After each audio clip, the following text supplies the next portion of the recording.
Salam əziz oxucularımız. Bu gün mən sizə kitabxanamızın fonduna yeni daxil olmuş Natiq Abdullayevin Böyük Yalan, Kara Yalan kitabını təqdim etmək istəyirəm.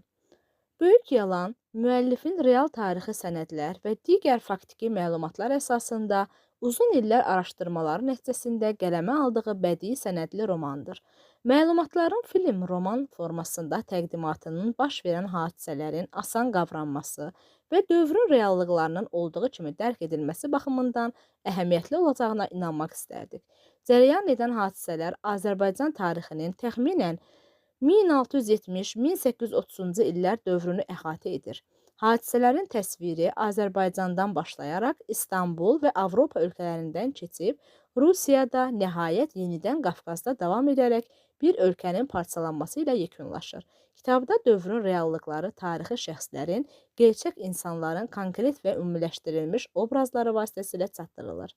Bu kitabı oxumağı sizə tövsiyə edirəm.